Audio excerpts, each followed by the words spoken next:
Okay, let's get started. Thank you everybody for joining us today for a webinar with some great speakers on cyber insecurity, securing the vote in the 2020 election. Before we get started on the actual presentation, we have a few housekeeping items to take care of. First off, yes, this webinar is being recorded and it will be available on demand after the fact. We'll be sending out a recording link as well as some exclusive resources such as the tie-in report around this webinar in the next few days. So keep an eye out and feel free to share that with your colleagues. Also, if you have any questions throughout the webinar, hold on to them and put them into the questions panel on the right-hand side of your GoToWebinar control panel. We'll be able to address them towards the latter section of this presentation.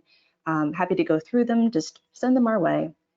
And if you have any questions in general, just keep using the questions chat and not the actual chat.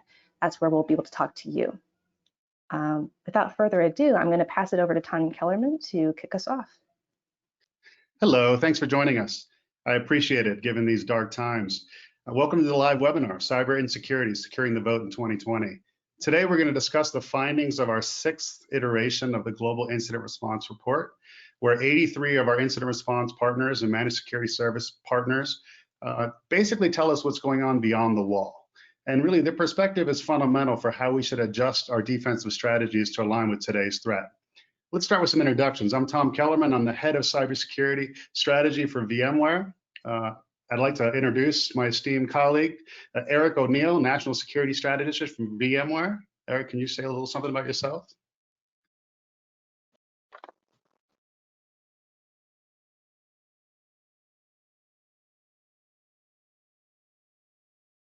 All right. I can't hear you right now, Eric. So maybe we want to pop that. There we go. Okay, sorry about that.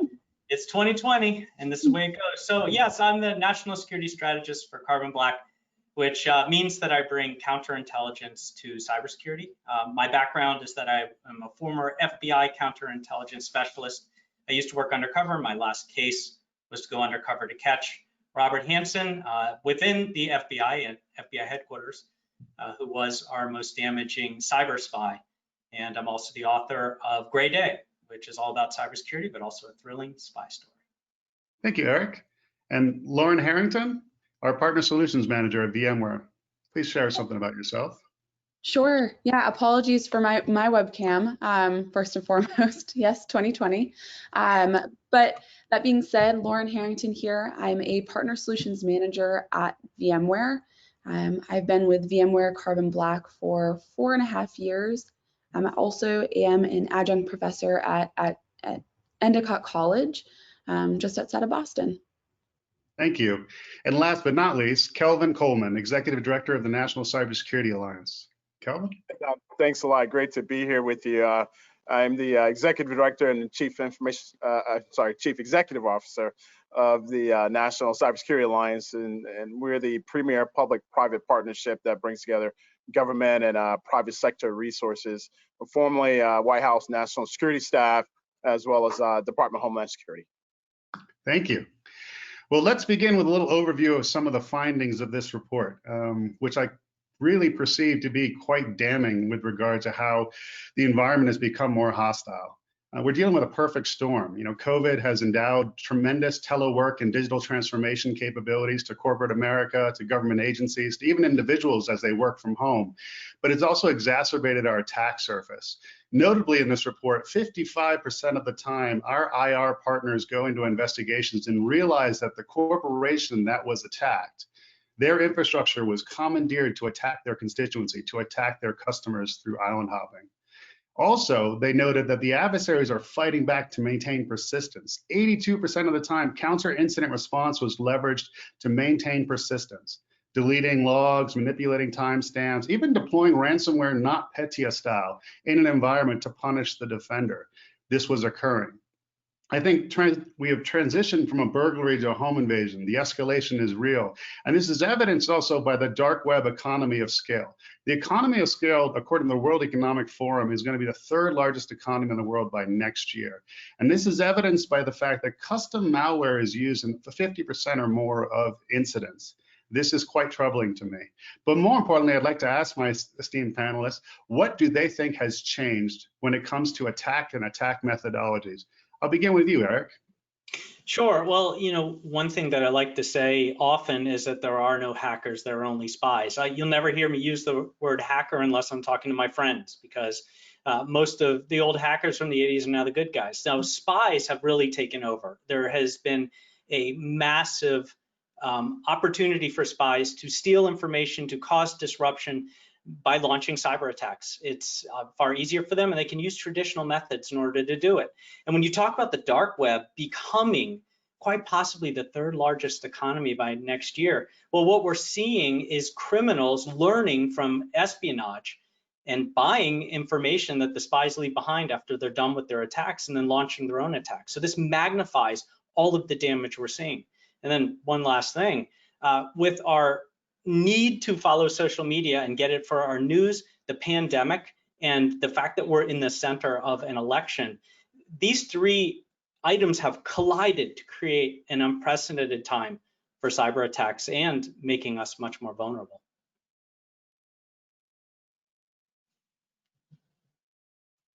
Kelvin, your thoughts?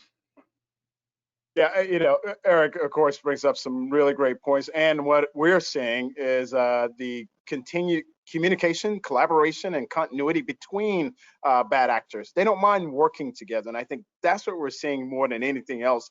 Folks who, historically were opposed to each other in so many ways, including geopolitical, are now teaming up to work together for that common cause of penetrating private sector networks, penetrating government networks, penetrating networks of individuals, and of course, as we're talking today, to manipulate elections. And so I think that's the biggest thing we've seen over the years, right? How the bad actors are really willing to work together for a common purpose. And I think the biggest message for the National Cybersecurity Alliance, and what we try to get the good team to understand, is that we need to do the same thing. At a much higher rate than they're doing, which is why I'm here today working with the great folks from VMware.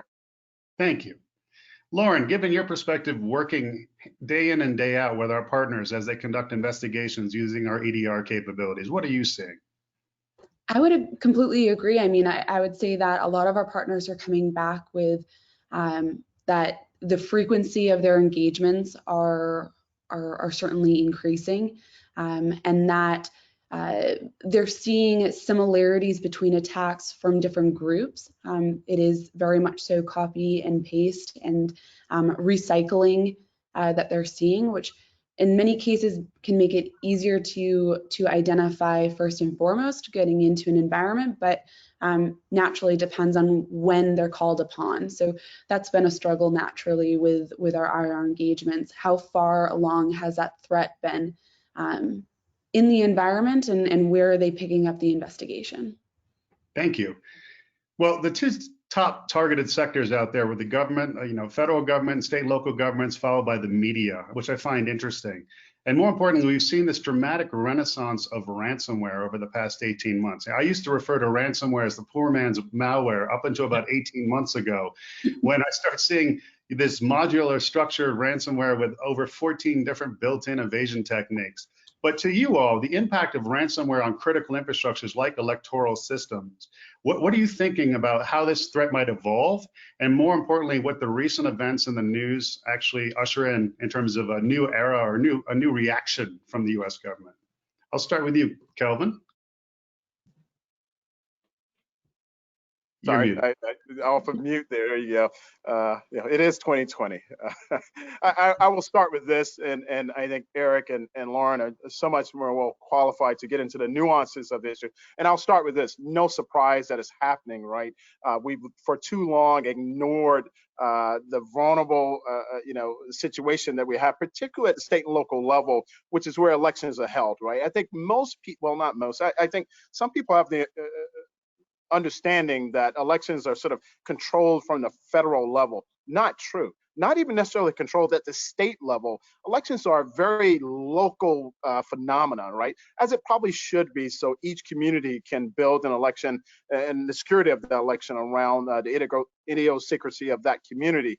But for too long, we've ignored those cyber vulnerabilities at the local level.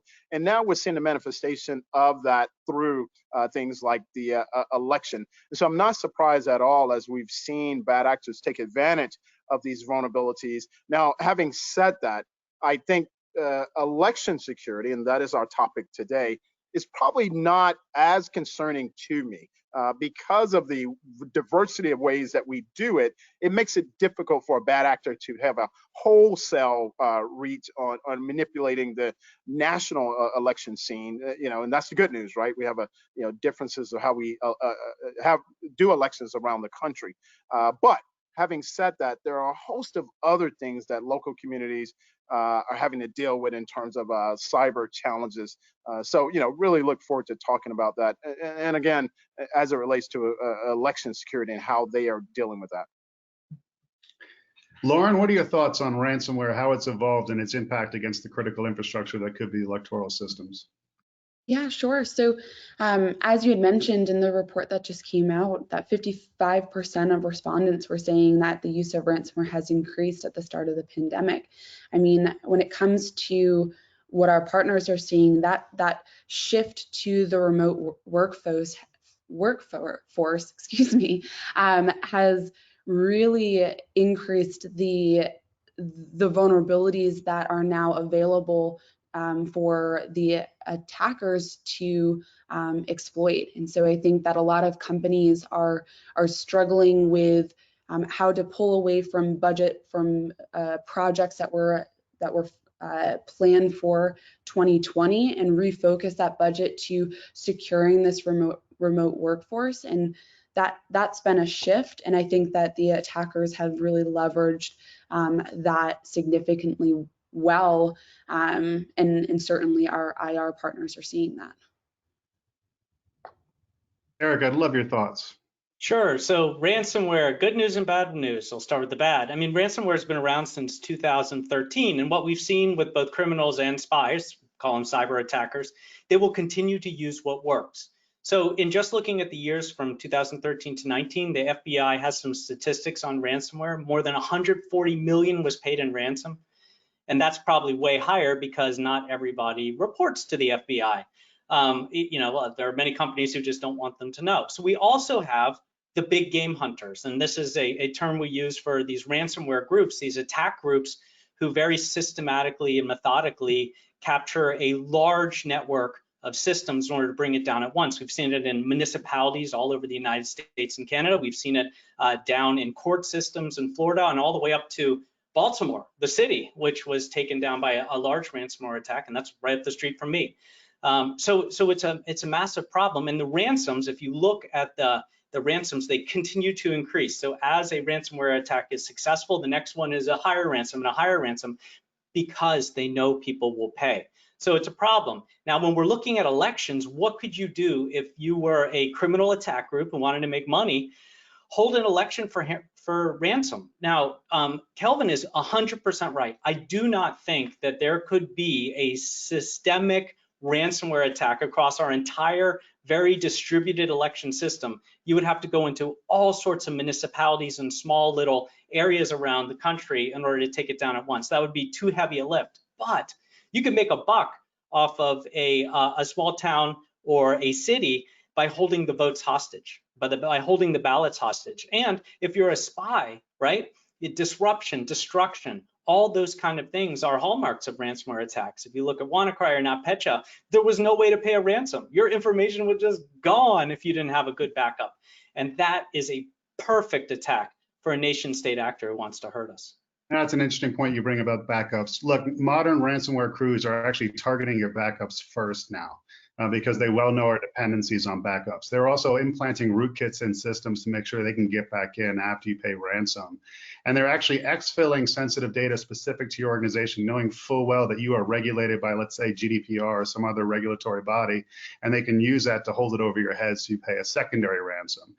Look at the cyber cartels that have really been created around, the collaboration between Maze and Ragnar Locker, or Revil actually putting out rewards for a new code or new endeavors in this space. I find it quite concerning, particularly when many of these groups, these ransomware groups, are in Eastern Europe and could very well be beholden to a Cold War adversary that could leverage them in these types of endeavors. Now, that being said, let's get to the topic at hand, and that is disinformation campaigns and cyber attacks. What types of manifestations do you perceive to be most likely for disinformation campaigns leading up to the election? I'll begin with you, Eric.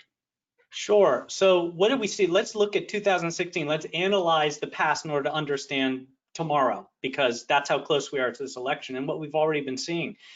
In 2016, there was a massive, what I call information laundering campaign. Staffers in the campaigns were attacked. Email accounts, including the chairman of the Hillary Clinton campaign's Gmail account, was compromised, and 60,000 emails were weaponized and dumped on WikiLeaks and targeted.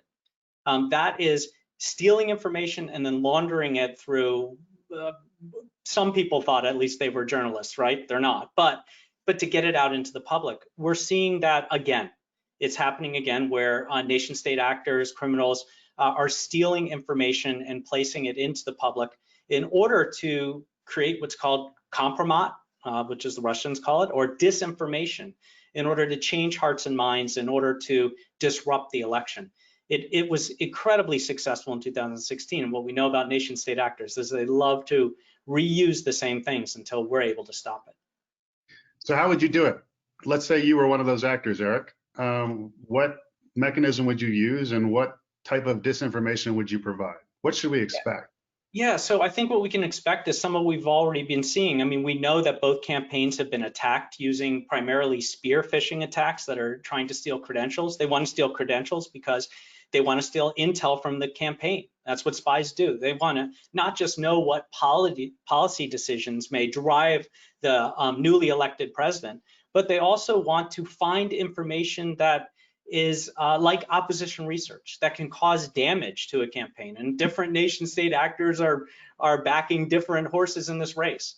So we can see what we saw in 2016, where it's dumped in WikiLeaks. We can see what I think we may still see. There may still be an October surprise where information is going to be leaked that targets one candidate over the other, puts it out in the public, and causes a lot of concern. And we may have even seen that. It's quite possible that the emails that were released, the Hunter Biden emails, could have been a campaign like that. Kelvin, you have an interesting perspective, and you have a lot of interesting, thoughtful members of your association that provides you with thoughtfulness in this regard. What are your thoughts? What's most plausible here? Well, it's funny you mentioned my members, because I have members on both ends of the spectrum, right, in terms of their thoughts on this. But we all agree that we want an election with with integrity, right?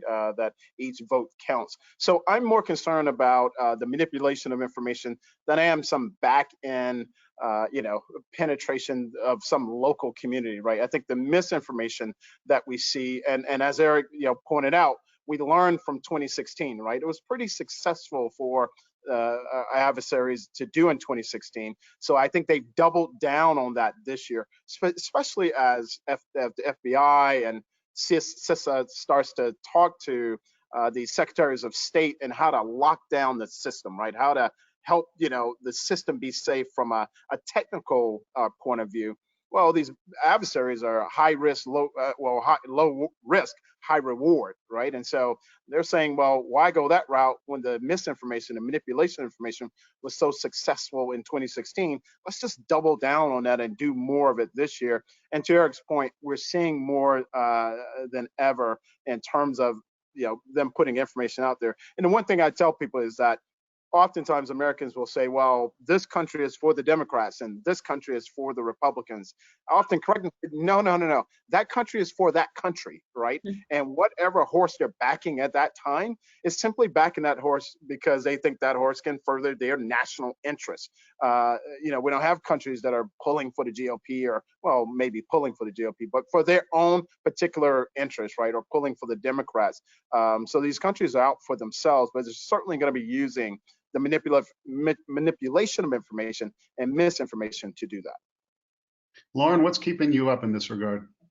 Yeah, I think I'm struggling with really the lack of education around how to identify disinformation and misinformation. What's the difference between the two, and what to do when you find that information. I think that the FBI and CISA have issued a number of public service announcements with recommendations, but is that actually getting into the hands of the audiences? And I think that that's something that if we can all, I mean, it takes all of us. We can't simply say it's the tech industry or it's the government that has to control this or that needs to step in and deter. I mean, it takes every one of us to play a role in this. And I think that there's more to do in regards to education and how to identify and then know what to do once you do see it. Yeah, credibility is definitely an issue.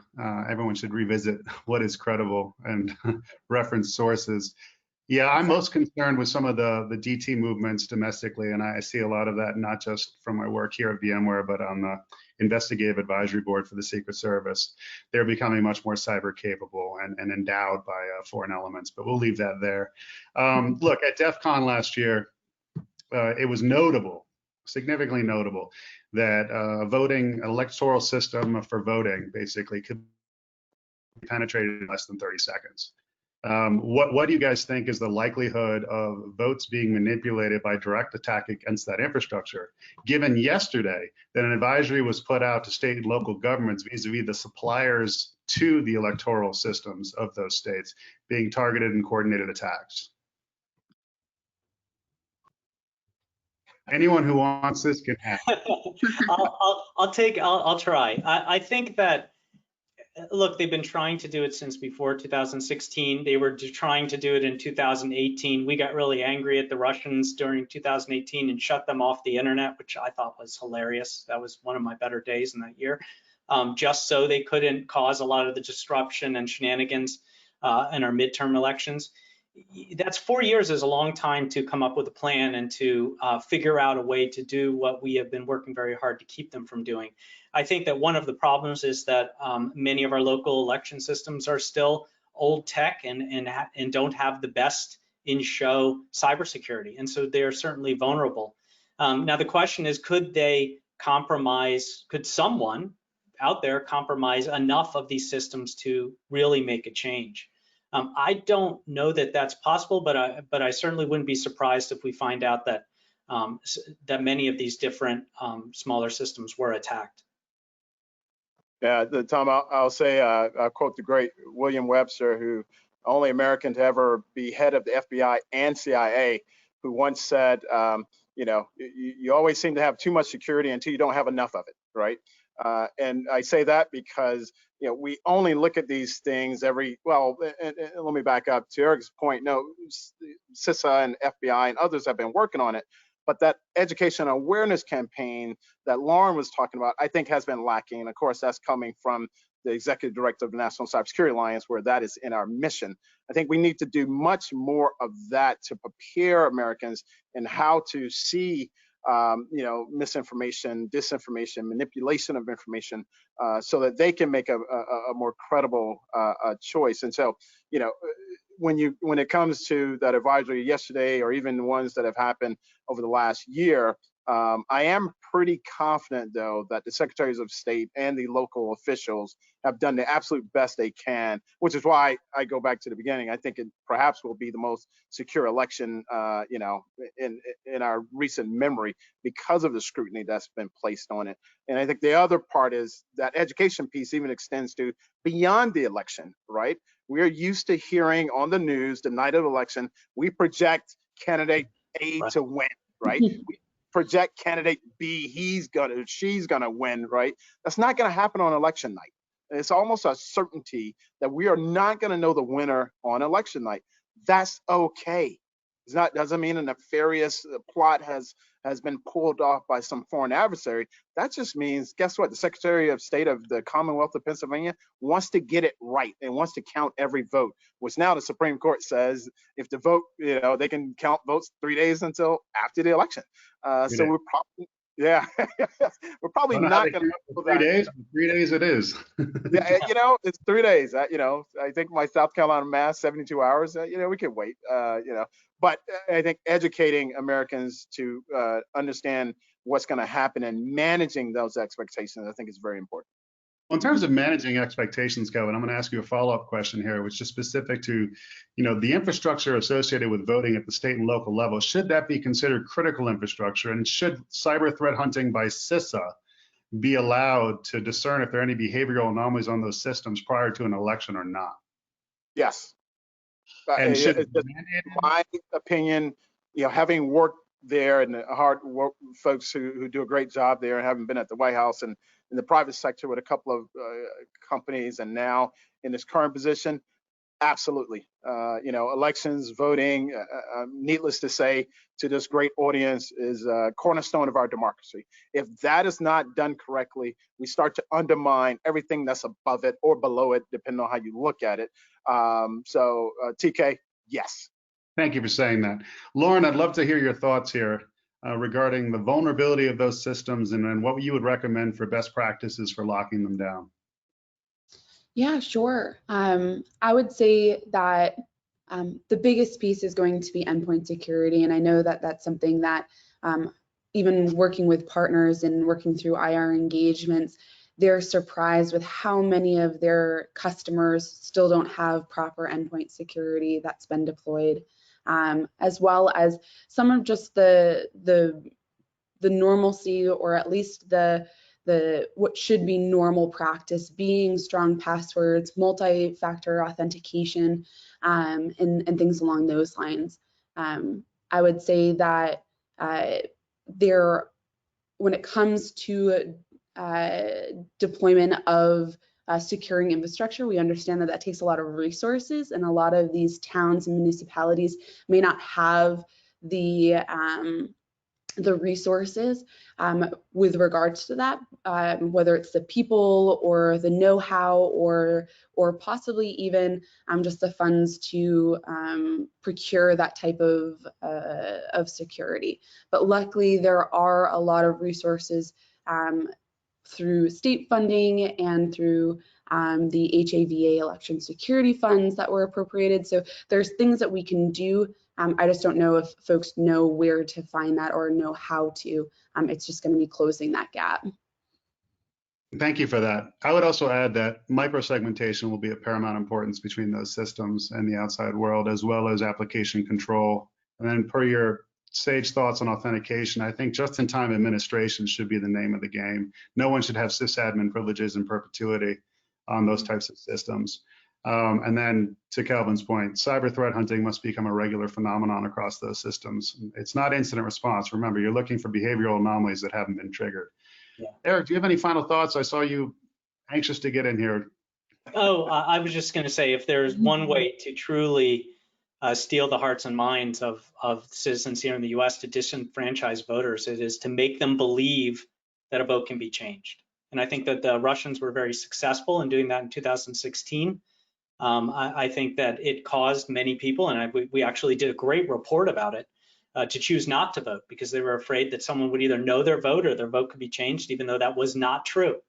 So misinformation, disinformation can be just as damaging as a cyber attack. Just the idea or the threat that a cyber attack could succeed. So it's important to secure these systems in order to show proof of concept. It can't happen. There's no way it could happen, or we're doing everything we can to prevent this from happening. And that takes away that disinformation campaign. Yeah, and again, we should tip our hat to the great work of CISA and the FBI in trying to harden those systems. The challenge there is obviously they have to be invited in to actually proactively secure those systems, and some states have been reticent to receive such advice, which blows my mind. All right, let's talk about nation state actors here. Long-term view, next 2 years, geopolitical tension, let's just say it continues to increase. What concerns you the most as it relates to geopolitical cyber attacks and cyber activity and malign operations beyond the election? I'll start with you, Kelvin. Yeah, TK, you're gonna be disappointed because I'm gonna continue to talk about the election, because I think in the next when we have a winner, the legitimacy of that winner is going to be questioned, right? And so, and the state actors are going to be able to take advantage of that situation to exacerbate what may be, no. When I say an incident of national significance, I really do think that would be the case, right? And so, even after the winner is announced or declared, I think we're going to have some issues with our nation state adversaries taking advantage of that situation and continue to sow the seed of confusion and doubt and illegitimacy, which will contribute to confusion in the country. Eric? Sure. Well, Kelvin took elections, and that does concern me. But I'm gonna go a little bit more out there. I am concerned about a critical infrastructure attack. Now, I do think our election system is critical infrastructure. We talked that to death. But what I do want to talk about is a potential critical infrastructure attack on our lights and power, on our grid. I think that is a holy grail for nation state actors who use cyber attacks as quasi warfare. They have been trying. There have been probe attacks that have been successful, which means that they got in. They didn't actually launch it. Ransomware, by the way, is one of the key ways that they are seeking to launch a cyber attack that could take down, for example, a portion of our power grid. You lock the grid, and then those computer systems can't function, and now the power doesn't flow. So this does concern me because I know that there have been probe attacks out there. There have been successful attacks in other states in the world. Countries in the world where cyber attacks have been used to shut down power, stop water, do all sorts of things to a critical infrastructure. Remember, critical infrastructure isn't just power and elections, it's also communications, it's banks and finances. There are so many things we rely on every day that are at risk. Which nation state do you think has the resolve to do that and has the capacity to do that? Yeah, I'll name three. I think that Russia, certainly, if they get angry enough at us, and Putin is probably one of the more unpredictable people, especially when he gets mad. You know, he might, for example, just take down an Olympic Games because his people weren't able to fly the Russian flag. I'm also very worried about Iran. We know they don't like us. They like to chant death to America every other day. And in North Korea. I mean, North Korea's got it in for us. They've got it in for the entire world. And they've already launched attacks. So I could see any one of them being top on the list. And Eric, it is true that they even work together often, right? Yes. Interchangeable parts. So great point. Yeah, there's been a dramatic modernization of Iran and North Korea's cyber attack capabilities thanks to the benevolence of Russia. It's quite interesting to watch. Lauren, thoughts? Yeah, I mean, I would side there with Eric O'Neill. I mean, when it comes to critical infrastructure protection, the fact that everything runs off of power, I mean, if that were to hit, it would have a huge impact on all of us. So I would completely agree with that. Great. Okay, so looking down the road here, essentially, what do you think can be done and should be done per electoral security in the near term? Each one of you can provide 3 recommendations to the audience. At least they can motivate maybe state and local officials to get on the ball now, or motivate family members who are falling for disinformation campaigns to become readers of credible sources. Kelvin. Yeah. Prepare, participate, be patient. Those are the 3 things I would tell people. We're about 2 weeks out, right? And in most states, if not all, you can still, you can vote early, right? To make sure that you're getting there to make your vote count. You can send your vote in. You can certainly still educate yourself on the issues from very credible sources. That's something that we make sure we tell people to do. To make sure that they are vetting the source that they're getting information from. So that's the prepare part. Participate. Don't let this, discourage you from participating. I know Eric pointed out that, 4 years ago, the disinformation campaign did cause some people to not participate. Case in point, my great aunt, God bless her soul, in 2016 said she didn't want to send in her ballot because she didn't want her mailman to know how she voted. Far cry from our friends in Russia or Iran, but just that misinformation that's out there. So still, participate. And finally, be patient. As I said earlier, we probably will not know the winner the night of the election. That's okay. So I think those three things, and prepare, participate, and be patient. Eric. Sure. So yes, vote. Please do vote. Know that your vote will count. Know that your vote will matter. It's critical. I mean, it's one of the essences of being an American in our free republic. Second, beware. Be careful of spear phishing and other attacks that are leveraging the election, leveraging the pandemic to try to fool you into locking yourself with ransomware or giving up information or getting your credentials stolen. You will see right around the election, we're already seeing it, emails that say, you know, we need to verify your ballot. We need to verify your mail-in ballot. And you might think, oh God, I want my vote to count. And so you click on that link or open that attachment that you shouldn't. And number three here, I'm going to throw this out there. Go off of social media. Take a break. I'm off. I'm completely off social media for the next month, mostly because if I stay on social media right now, I'm going to start hating my friends, and I don't want to do that. So I'm just avoiding it, and that way you stay away from the crazy. Read a book. Stay away from the crazy. Quote of the day. Lauren, thoughts? Yeah, I would, of course, say vote, naturally. I would also like to touch on the intent, right? When you are reading information, just consider the intent of that information and certainly seek out information from the trustworthy sources. And then don't be discouraged or deterred from reporting if you do feel that there's a campaign or you're seeing something that falls into disinformation or misinformation.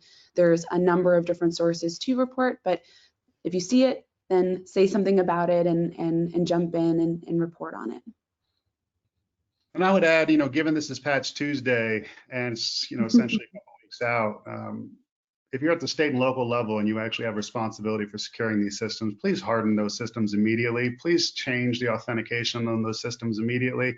And please allow someone like CISA or even at the state level to conduct a cyber threat hunting exercise across those endpoints that have access to those systems, please, because I think it's imperative.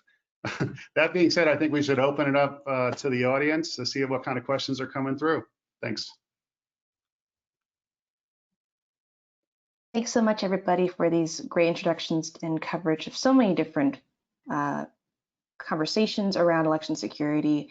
And like you said, disinformation campaigns that can be just as dangerous to the integrity of our electoral process. Without further ado, we're going to transition over to a question and answer period, like TK was saying. And we have some already coming through, but please feel free to enter your questions into the questions panel.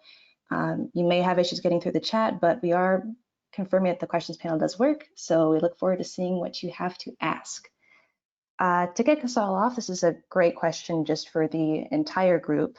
What would you call the true worst case scenario when it comes to critical infrastructure and the threats that we've discussed today? And is that a real possibility given today's current geopolitical tensions? At the end of the day, what do you see as that worst case scenario? I would say during a period of social unrest that we're going to experience more than likely from November 3rd through January 20th, and the disinformation campaigns that are stirring the pot, a massive attack against the telecommunications provider that island hops through their infrastructure to allow for destructive payloads to be pushed down upon everyone who relies on that infrastructure. So an island hop that distributes destructive malware, like NotPetya style ransomware, et cetera, et cetera. Yeah, I'll go next. I think I'm very worried right now during the pandemic about our healthcare sector. It's been one of the top verticals for ransomware attacks for years. Ransomware attackers love to take down hospitals and hospital systems. A number have been taken down because they know that they will pay very quickly when an entire administration in a hospital is not able to do everything from look at X-ray scans and MRI scans to getting real-time information from their patients. Things shut down, and we can't afford that right now during a pandemic. Lauren, I guess I'll go. Certainly agree with my man TK on the communication, but agree a little bit more with Eric on the healthcare because of COVID and where we are right now. And you know, of course, October is Cybersecurity Awareness Month, and we're in the week of looking at how telemedicine, telehealth is connecting with the internet these days. And so very relevant today, but that's a huge concern of mine, especially as we're still trying to deal with the global pandemic.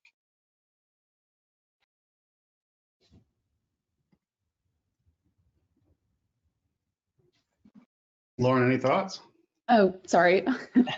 Yeah, no, I mean, I would say I would completely agree with what has been discussed. I mean, I think that as per the election, this time of year, the season is always anxiety provoking. And then with the pandemic, I think that that's added another layer. And I think that when it comes to our critical infrastructure and protecting it, it's again on all of us. And as TK had mentioned originally, when it comes to our administration and the counties and those who are administering the equipment and the tools, to just be very diligent around securing those systems and ensuring that they are protected to the best that they can be. Great, thank you everybody for giving so many different angles on a question that's on everybody's mind here. Branching out a bit, there's a few questions coming in around current events around this topic for election security and election insecurity. Coming up most recently, thinking about yesterday's news of the 6 Russians indicted for destructive non-PETA attacks, how does this kind of, not just event, but current event, change the landscape for geopolitical tension in your views? Yeah. Well, why don't I introduce that a little bit, just so everybody's on the same page. There was an indictment. It's pretty damning and damaging when you look at it. 6 Russian GRU, that's the military intelligence unit for Russian spies, were indicted by the Department of Justice. There were cyber attacks that cost the U.S. businesses $1 million in losses, and this was mostly due to the NotPetya attacks that we talked about. And by the way, 2 of those businesses, and there were about 4 total, were in pharmaceuticals and healthcare. And remember, NotPetya spread around the world and did over $10 billion in damage. What else happened? They sought to destabilize Ukraine, Russia, and France. They attacked Ukraine's energy grid. So there's that the attack on the grid we were talking about. And they launched spear phishing campaigns and malicious mobile applications at the Olympics in South Korea, and then they blamed it on the North Koreans. And of course, another part of the indictment is talking about the 2016 election, and they were instrumental in attacking there. So hugely problematic. It shows the length and depth of the cyber attacks that a nation state, in this case Russia, was willing to go to.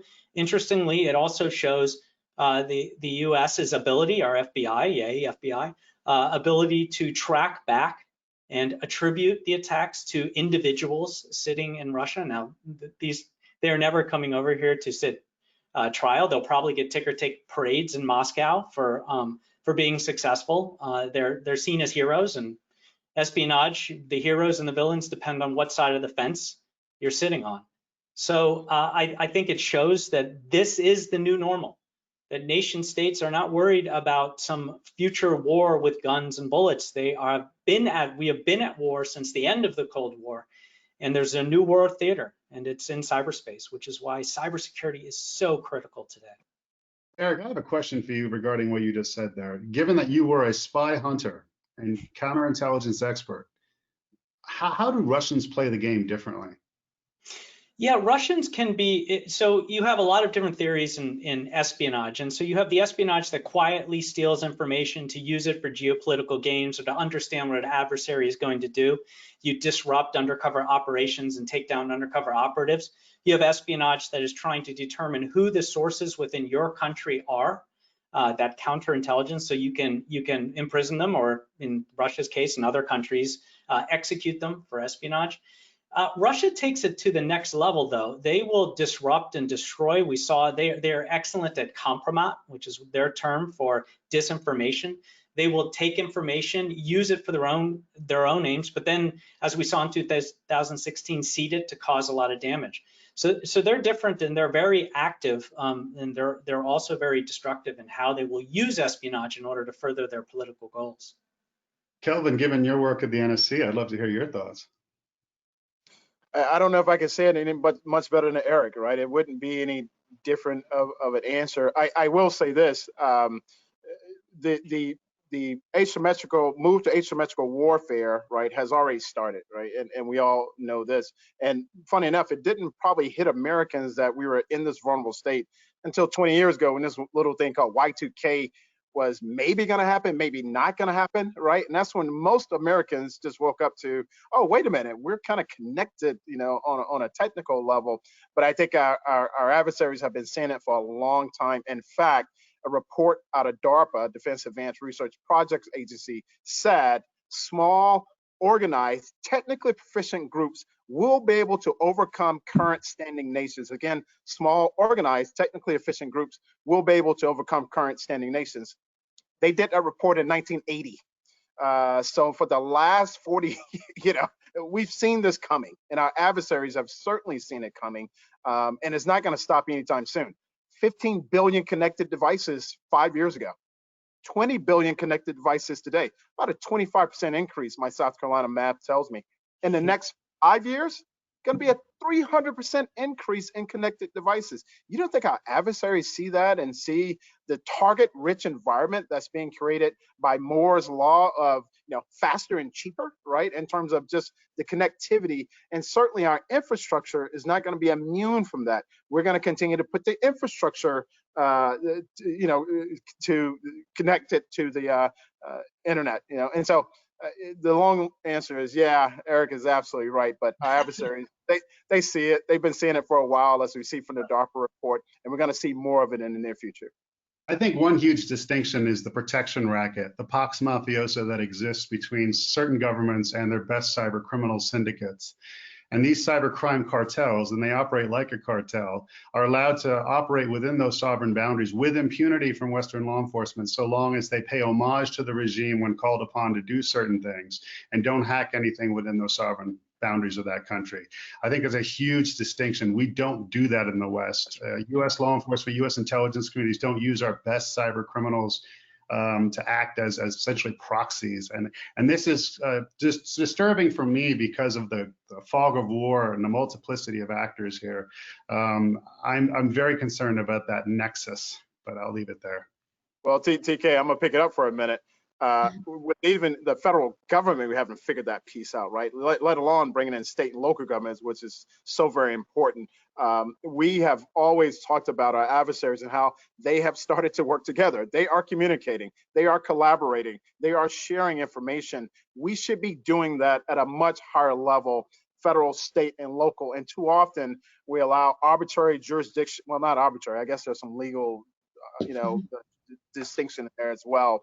But we allow these boundaries to sort of hold us back from working together more closely. And we need to do that. And you pointed out that, and Lauren touched on this, how state and local folks don't have the information nor the resources to deal with it. Well, we have a number of organizations out there, for example, the National Association of State Chief Information Officers, or the National Association of State of Secretaries of State. There are these force multiplier organizations that we can work through to get information and resources down to these folks. And so, yeah, we need to do a much better job. And I'm on a mission to do that, to close the partnership gap at the federal level, private sector, nonprofit level. And to add another, I'd say the cyber fraud task forces of the Secret Service, coupled with InfraGard of the FBI, public-private partnerships, get involved, become a member, please. I'm keynoting at InfraGard next week, TK, so I'm right with you.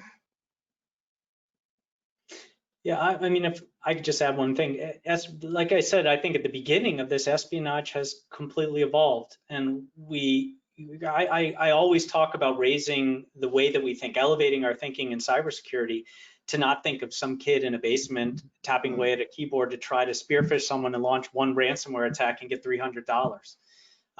We're actually dealing with, and to pull this all together, sophisticated intelligence groups who are raised and trained to launch cyber attacks. They study their adversary, their opponent, their target.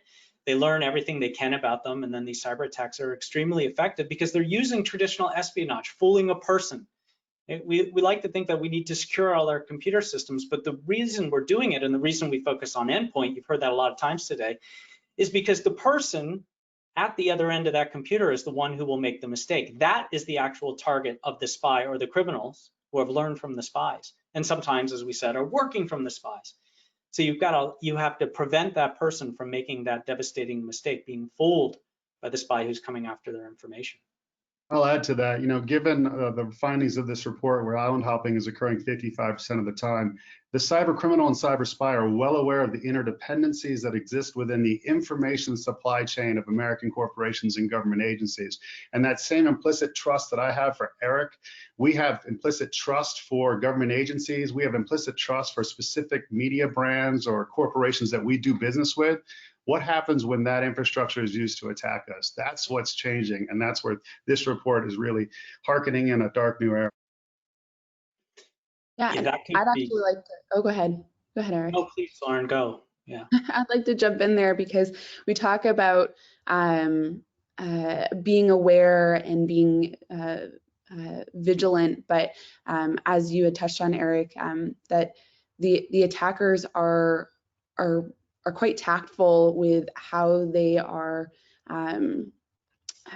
how they're using different systems that we would inherently trust, right? So for instance, pseudo-academic online journals or spoofed domains, or as we all know, phishing attacks and things of those nature. I mean, that's where it becomes quite hard to know how to identify those sources. And it takes time to identify the trust of a given source, right? And so, especially now in this age where it's so quick to share something when you read it, no one's really taking the time to really validate, especially when these sources seem so legitimate. And it takes a lot of resources from those attackers and from those states to make what we're reading looks so legitimate. But again, it's something to be aware of. No, that's perfectly stated. It brought to mind another attack, disinformation attack, where the anti-doping organizations were attacked by a nation-state actor who stole information and records, medical records about athletes, and then doctored the medical records, then seeded them through social media, fake social media accounts that looked like news accounts to legitimate news agencies who then published the information. So that's stealing of cyber attack, and then disinformation, and then information laundering to discredit athletes who had never done anything wrong and discredit the Olympics entirely. You can guess who was behind that. Yeah. And Lauren, Eric, TK, let's enjoy this golden age of fraud, right? Where they're doing it through email. Wait till deep fakes get here, right? Deep fake videos, and we have to distinguish between all of that. And so, we got some challenges ahead of us. Yeah, they're definitely here. And as illustrated in this report, the second most targeted sector was the media industry as a whole. Yeah. And you think about the implications of what you said here and the long-term implications of influence operations if you could corrupt or control. Let's just say the social media profiles of the best known, most credible journalists in the world. You can get to a very interesting state of play. Yeah. Okay, great. Thank you, everyone. It was quite a discussion on that last question there. And the timing cannot be more perfect because we're actually rounding out towards the close of this webinar. We might have room for one more potentially, but we do want to have a hard stop at 3 p.m. Eastern. I guess it's sort of a way to wrap it up. For these final 2 weeks, we have exactly 14 days between now and November 3rd. What can people do to counterbalance any of the threats that we're seeing that are both practical and tactical about the systems we're working with, but also the social and psychological attacks that they're making against people's thought processes around the election? What's the key takeaway people can do with just 14 days left? Yeah, I'll start. Be informed. Think like a spy hunter, right? When you are looking at an email that you get from the election system or pandemic response, be careful before you do something you shouldn't do. If you're a business and organization, make sure that you are securing the systems that your employees are using at home. We always have to be vigilant. We always have to be aware because right now, when there are an extraordinary number of attacks, this is not the time to let our guards down. I would add, digitally distance. Have one network at home dedicated to your work and your finances, and the other network dedicated to all your smart devices and family's devices. Update all those devices every Tuesday, even the apps, not just the operating systems. Change the passwords out. It's high time. Don't use the same one, obviously, please. And invest in next-gen antivirus because the old school stuff just doesn't work. Those tactical suggestions are great, and I'll give a sort of higher level strategic of do your part, be cyber smart, right? That's our theme for October, Cybersecurity Awareness Month. If you connect it, protect it, and we're connecting just about everything these days. And you can go to our website to staysafeonline.org to get more of those resources and things of that nature, including the partnership we have with VMware. I think you folks have all said it. I have nothing more to add. All right, well, thank you, everybody. Appreciate it. And I guess speaking of Cybersecurity Awareness Month, now's a great chance as we close out to plug the report that actually just came out this morning, which is our most recent Global Incident Response Threat Report. And it's been mentioned a few times on this webinar, but this is about the cybersecurity tipping point. How election and COVID-19 have created a perfect storm for increasingly sophisticated cyber attacks. And you're going to get a link to this with the email follow-up with this recording. So keep an eye out and some reading material for the next 2 weeks too. And I'm not sure if anyone else has any things they want to throw out, but with 1 minute left on the clock, I want to thank everybody for joining us today, both of our panel of speakers and for all of you. And have a great rest of your Tuesday. Thank you. Thank you. Great to be here.